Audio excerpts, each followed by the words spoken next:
Let's talk February TBR.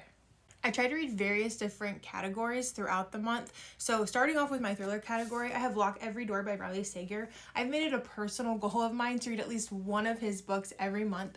I really enjoy his stories. I enjoy his writing. I love how he's fast paced. So I'm super excited to get into this one. I only have that one so far for my thriller category because I'm hoping that book of the month has a really good thriller for me to choose. I'm also in my Kristen Hanna era, so I want to read one of her books every month as well. So for this month, I have chose Magic Hour. This is giving Where the Forest Meets the Stars vibe. If you've read that book, I'm a huge fan of it. If you haven't read it, please go read it. It's super, super good.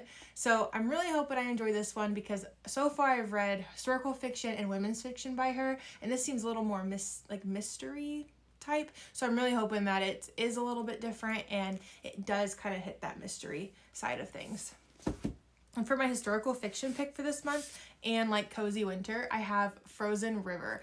I have had a lot of conversations about people having mixed feelings with this book, and I've also seen on Book Talk that a lot of people have mixed feelings with this book as well. So I'm really hoping that it is a little bit faster paced. I've heard it's kind of like Little House on the Prairie, so it'll be a little bit different for me. Historical fiction is not my category of choice, but I have gotten into it since reading The Nightingale last year, so I'm really hoping that this one isn't slow. I guess that's what I would say. I hope it's not slow. And for my romance category, I'm finally picking up Archer's Voice. This book has been sitting on my bookshelf forever now, and I've seen it all over Book Talk the last 6-7 months, and it's only ever been good reviews. I've never seen a negative review about this book or anyone even saying that it's meh. So I'm really trusting Book Talk because romance is not my category, and I'm really hoping that this is everything that everyone is saying it is and that it's definitely worth the hype. My second romance pick for this month is P.S. I Hate You. It's kind of giving like Emily Henry cover vibes, super cute. I hope that there is a lot of like back and forth in this book. I actually know nothing really about it. I know it was book of the month, one of the months last year, but I actually picked this up recently, so I'm really hoping that it's good.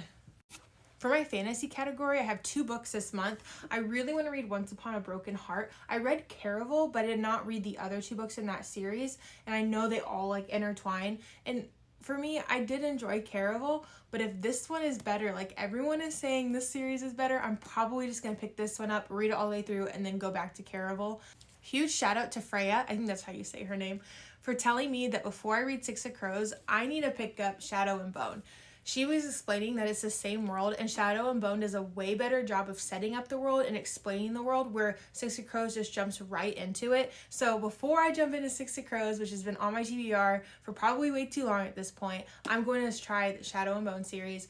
If this book is just okay, but it does a really good job kind of laying out the land, I'm just going to go ahead and jump into Six of Crows and maybe come back to this series. But if this is really good, I'm just going to finish it out and then read Six of Crows.